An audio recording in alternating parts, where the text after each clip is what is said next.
Nous sommes ici. Nous parcourons en ce moment l'étape qui nous mène à l'équinoxe d'automne, que nous atteindrons dans moins d'un mois. La Terre nous fournit la mesure du temps. Un jour, c'est une rotation complète de la Terre autour de son axe. Un an, c'est la durée du voyage de la Terre autour du Soleil. L'année a 365 jours. Mais 365, c'est un trop grand chiffre pour compter les jours. Surtout pour nos ancêtres qui émergeaient tout juste des cavernes et prenaient conscience du temps qui passe. Il leur fallait un calendrier simple et évident. La Lune a fourni aux hommes une mesure de temps qui, depuis des millénaires, régit notre vie de tous les jours. La Lune tourne autour de la Terre en 28 jours, en 4 quartiers de 7 jours, 4 semaines. C'est le seul astre qui change d'aspect de jour en jour. Nos ancêtres, avant même de savoir lire ou écrire, pouvaient suivre facilement ce calendrier céleste. En une semaine, la nouvelle lune devient demi-lune. Une semaine encore pour que la demi-lune devienne pleine lune. Une semaine jusqu'à la demi-lune décroissante. Et une 4e semaine pour le dernier quartier qui finit par la nouvelle lune. C'est de là que vient la semaine de 7 jours. Une lunaison de 28 jours divisée par les 4 quartiers, égale à 4 semaines de 7 jours, dont le premier a pris le nom de la lune, lundi. En latin, lune die, le jour de la lune. La Terre nous donne aussi la mesure de l'espace. 1 kilomètre, c'est le 10 millième de la distance du pôle Nord à l'équateur. Le kilomètre qui nous donne une bonne image de la distance entre 2 villes ou 2 continents n'est plus un outil valable pour mesurer le système solaire, et encore moins pour mesurer la distance des étoiles.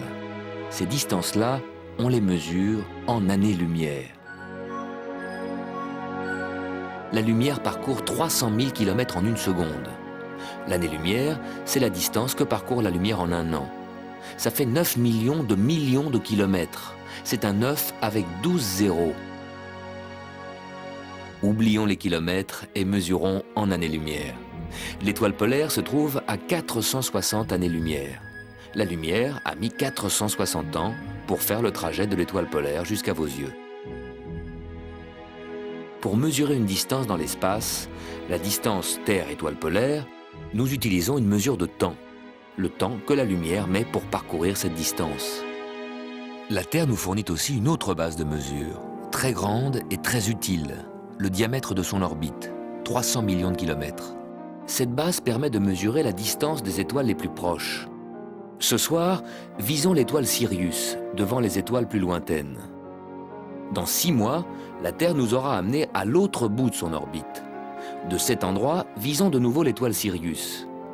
Elle se trouve maintenant décalée par rapport au fond stellaire éloigné. L'angle nous donne la distance de cette étoile. 8 années-lumière, c'est le principe de la parallaxe, l'angle entre les axes.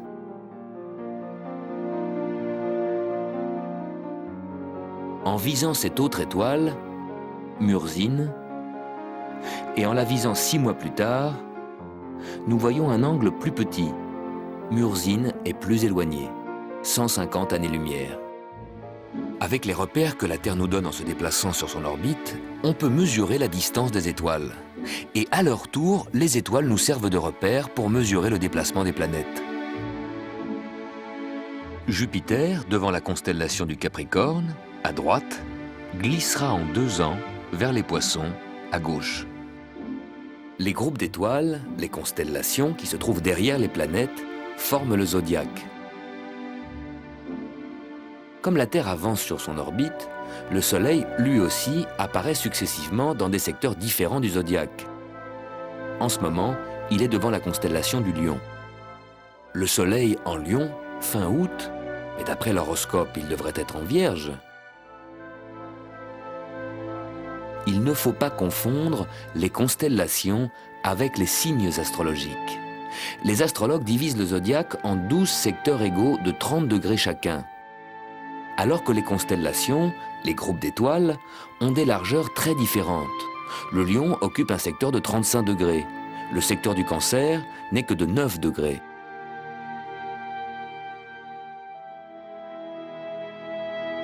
De plus, au cours des millénaires, les signes astrologiques, dont la tradition remonte à l'Antiquité, se sont décalés par rapport aux constellations. Le signe du lion glisse à droite et ne correspond plus à la constellation du lion. C'est le signe de la Vierge qui lui correspond. Résultat, aujourd'hui, pour les astrologues, le Soleil se trouve dans le signe de la Vierge, alors que les astronomes le voient devant la constellation du lion. À vous de faire la différence. Nous mélangeons constamment les mesures de temps et d'espace. Votre montre vous indique l'heure par les aiguilles qui tournent sur le cadran et qui en fait représentent la position du Soleil dans l'espace. Votre montre, finalement, pour vous indiquer le temps, se sert de l'espace. Alors le temps, c'est quoi? C'est l'usure du bracelet de la montre. C'est le vieillissement de celui qui regarde l'heure. Un jour, un tour complet de la Terre, est-ce du temps ou de l'espace? L'année-lumière, est-ce une distance dans l'espace ou une durée dans le temps?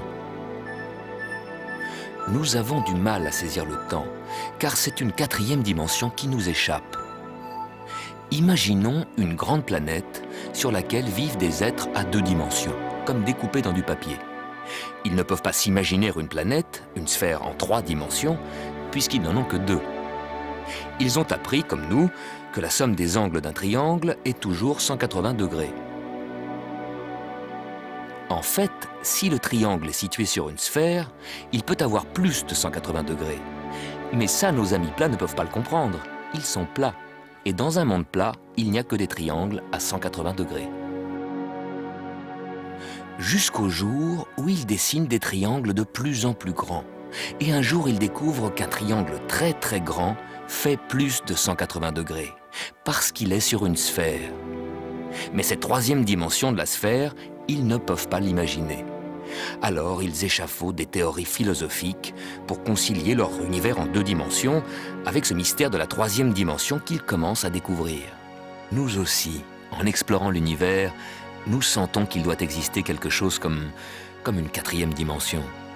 Le temps. Un jour, peut-être, nous comprendrons.